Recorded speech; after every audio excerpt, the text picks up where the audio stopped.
Nag-aalangan si Xiao bago umupo sa tabi ni Lasho. Nang makita siya ni Lasho, nagtanong siya, mayroon pa bang iba? Nang marinig ito, sumandal si Xiao sa kanyang braso at umarte ng maamo. Master, kung sasabihin ko sa iyo, hindi mo ako dapat sisihin. Kung nangyari ito noon, hindi siya nang ahas na gumawa ng ganoong aksyon. Malinaw na ang aking banayad na impluensya kay Little Xiao ay ginawa siyang mas matapang ngayon. Patuloy ko siyang gagabayan ng dahan-dahan, umaasa na mananatili siya sa tamang landas at hindi maliligaw sa hinaharap. Nang makita na hindi tumututol ang kanyang master, nasabik si Xiao. Gusto ko rin ng sandatang kasing antas ng langit. Isang bagay na tulad ng Overlord Spear. Gusto ko ng malaki at maringal na sandata. Nang marinig ito, itinaas ni Lasho ang kanyang kamay at bahagyang kinatok ang kanyang ulo. Ilang beses ko bang sasabihin sa iyo na masyadong mahina ang iyong antas ng cultivation para mahawakan ang sandatang kasing antas ng langit? Pag-uusapan natin ito kapag nasa Nascent Divinity Tribulation Realm ka na. Nang marinig ang pangako ng kanyang master, masayang nagkumpirma si Xiao. Talaga, palagi kong tinutupad ang aking salita. Malapit na akong sumabak sa Nascent Divinity Tribulation Realm. Kung ikukumpara sa ibang mga disipulo, ang katapatan ni Little Xiao ang pinakamataas. Madalas din siyang nasa tabi ko. Natural, nais kong mas mataas ang kanyang antas ng cultivation. Hanggang sa maibalik ang aking antas ng cultivation, si Little Xiao ang aking pinakamalaking lakas. Wala siyang karanasan sa mga makamundong gawain at walang muwang. Kung ikukumpara sa ibang mga disipulo, mas madali siyang turuan. Sinuri ni Lasho ang mission pano. Ang aking pangunahing misyon ay ang disiplinahin ang mga kontrabida na ito. Sa pag-iisip ng pagsasanay sa aking mga disipulo, ang mga loyalty point ni Duan Musheng, Ming Shirin, at Xiaoyu ay hindi masyadong masama. Kaya ko pa ring hawakan ang kahirapan ng pagdidisiplina sa kanila.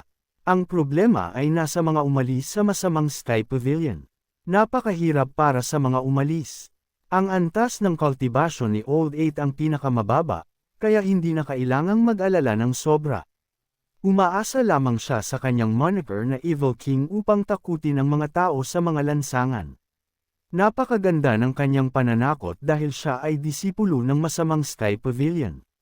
Sina Old First, Old Second Yu Shangrong, at Old Seventh si Wei ang nagbibigay kay Lasho ng sakit ng ulo.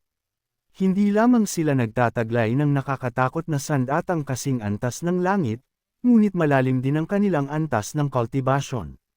Bukod dito, hindi sila nag-iisa. Mayroon silang mga katulong na kasing lakas ng Black Knights. Talagang namimiss ko ang pick form card ni Jitando. Kung mayroon akong maraming pick form card, malaya akong makakagala sa mga lupain. Habang iniisip niya ito, biglang sumilip si Shou Jifan. Pavilion Master, gising na si Tianqin.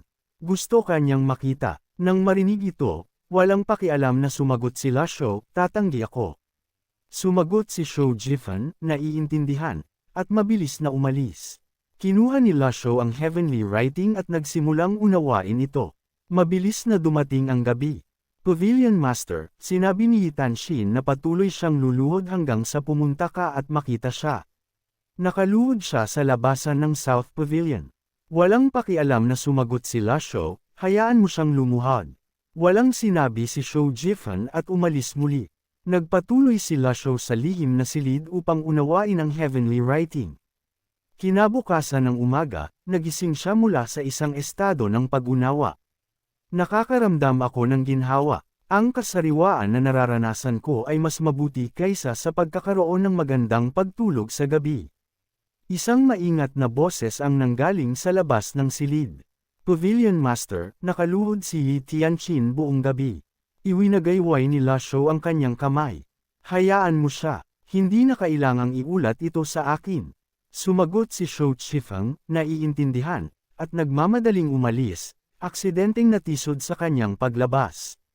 Ding! Pagpaparusa sa masamang disipulo na si Tianqin, ginantimpalaan ng 100 merit points. Ang abiso ng sistema ay gumamit ng salitang, parusa, at hindi, disiplina. Bagaman nawala ang mga puntos ng galit, hindi kasiya siya ang mga puntos ng katapatan. Kung hindi ako lubusan sa pagbibigay ng mga parusa, hindi ako karapat-dapat na taglayin ang titulo ng Patriarch ng masamang Sky Pavilion.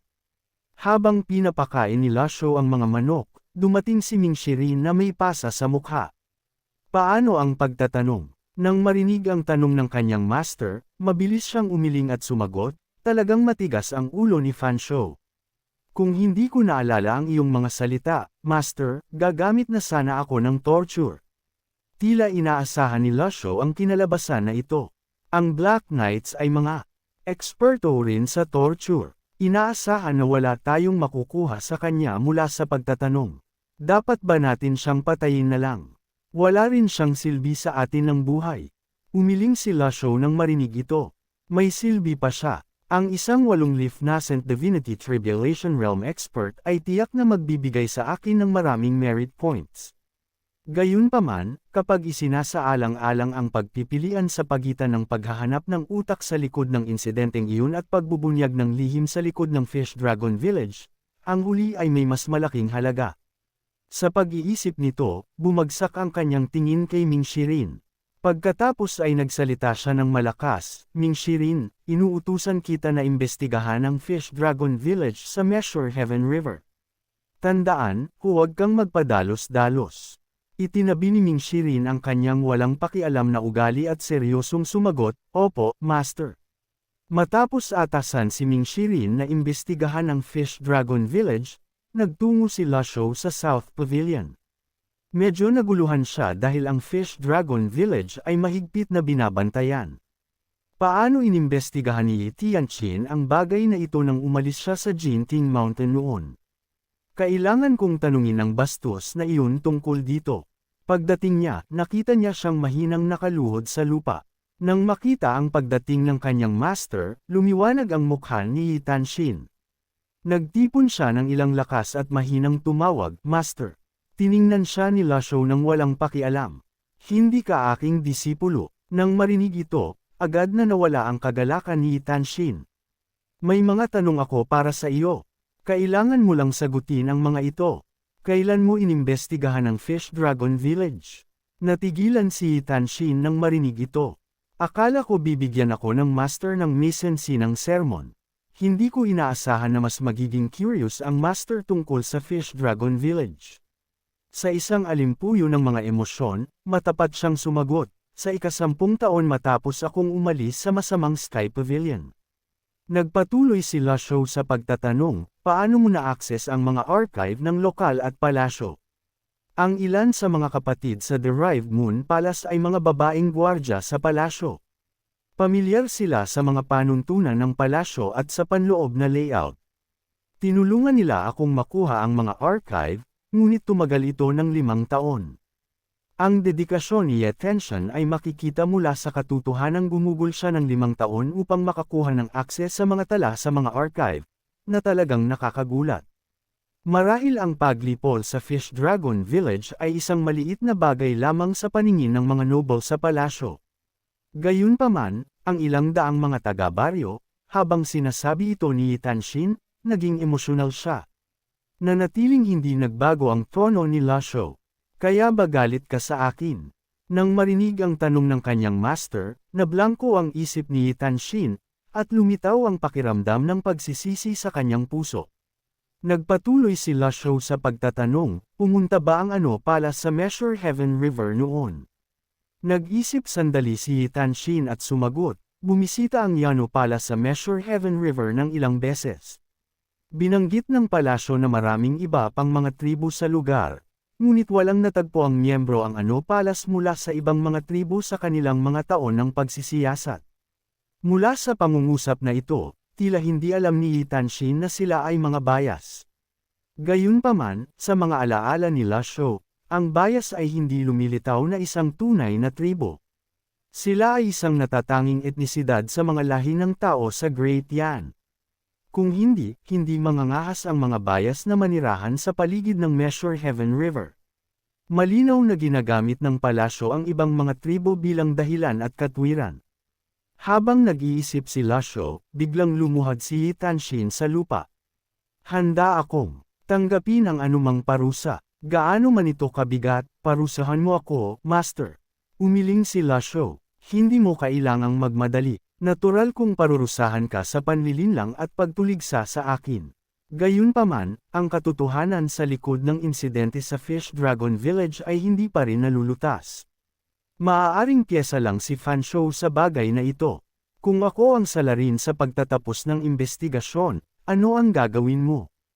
Natigilan si Tanshin nang marinig ang mga salitang ito. Sa puntong ito, hindi na niya alam kung sino ang kanyang mapagkakatiwalaan. Nang makita ang kanyang reaksyon, iwinagayway ni Lasho ang kanyang kamay. Ikulong siya sa South Pavilion.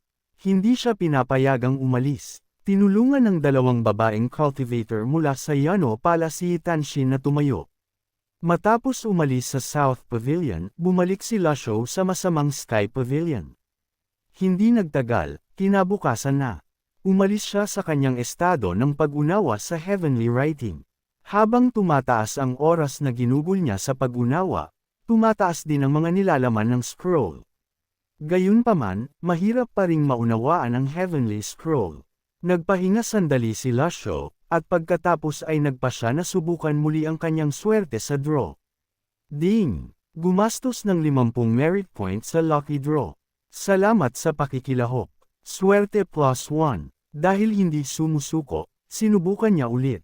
Salamat pa rin sa iyong pagtangkilik. Nang makita ito, umiling na lang siya nang walang magawa. Marahil inubos ko ang aking swerte sa pagsubok na maunawaan ang Heavenly Scroll. Susubukan ko ulit sa ibang pagkakataon. Ding! Nakumpleto ni Ming Shirin ang investigasyon sa Measure Heaven River. Ginantimpalaan ng 100 merit points. Kung ikukumpara sa iba, si Ming Shirin ang pinakamaaasahan sa pagsasagawa ng mga misyon. Dapat akong makatanggap ng liham mula kay Ming Shirin tungkol sa kanyang investigasyon sa lalong madaling panahon. Hinaplos ni Lasho ang kanyang balbas sa kasiyahan at nagsimulang maghintay ng tahimik. Gayunpaman, matapos maghintay ng 3 oras, walang senyales ng anumang liham. Ang masamang Sky Pavilion ay palaging umaasa sa mga messenger bird upang maghatid ng kanilang mga mensahe dahil ang mga ibon na ito ay kilala na kasing bilis ng mga maalamat na bundok. Walang duda na ang huli ay darating sa loob ng 3 oras. Sa pag-iisip na ito, tinawag niya si Siu Honor. Magpadala ng salita kay Gianna Jin, sabihin sa kanya na tumulong sa investigasyon tungkol sa Fish Dragon Village mula sa loob ng palasyo. Sabihin din sa kanya na gagantimpalaan siya ng isang magandang espada kung matuklasan niya ang katotohanan. Matapos kumpletuhin ni CIO Honor ang tagubilin, nakita nila si Shou Chifeng na tumatakbo papasok sa pangunahing bulwagan mula sa labas. Paglapit sa kanila, kinakabahan niyang sinabi, nasugatan si Mr. Fourth. Medyo nagulat si Siu Honor. Anong nangyari kay Fourth Senior Brother? Nakakunot ang noo ni Lasho, malinaw na naguguluhan. Hindi nasugatan si Ming Shirin nang pumunta siya upang ihatid ang mensahe sa Black Knights. Kung nasugatan si Ming Shirin habang iniimbestigahan ang insidente sa Fish Dragon Village, ang mga bagay ay malinaw na mas komplikado kaysa sa tila. Nasaan siya ngayon? Sumagot si Shou Chifeng, nasa paanan siya ng bundok. Dinadala siya rito ni Panjong. Hindi nagtagal, dumating si Panjan sa pangunahing bulwagan, sinusuportahan ng Bugbog at pasa na si Ming Shirin. Master, natutuwa akong hindi kita binaygo. Nakahanap ako ng ilang mga pahiwatig sa Measure Heaven River. Ang hitsura ni Ming Shirin ay medyo katulad ng kung paano siya matapos ang labanan kay Xinjianggi sa Black Knights. Pagkatapos ay inutusan siya ni Lasho na sabihin kung ano ang natagpuan niya doon. May mga opisyal na nagpapatrolya sa paligid ng Fish Dragon Village ng Measure Heaven River. Ito ang nangyari sa nakalipas na dekada. Sumilip ako sa paligid ng lugar sa gabi at nakagawa ng isang malaking pagtuklas. Tila nanguhuli sila ng mga bangkay mula sa ilog. Sa sandaling binigkas ang mga salitang ito, nagulat ang lahat. Itinabi ang isyu ng ibang mga tribo na naninirahan malapit sa Measure Heaven River. Walang dahilan para sa mga taong iyon na manghuli ng kanilang mga bangkay mula sa ilog. Bukod dito, ginagawa nila ito sa loob ng 1 dekada. Nagtanong si Lasho na may nagtatakang tingin, Ano ang dahilan sa paghuhuli ng mga bangkay?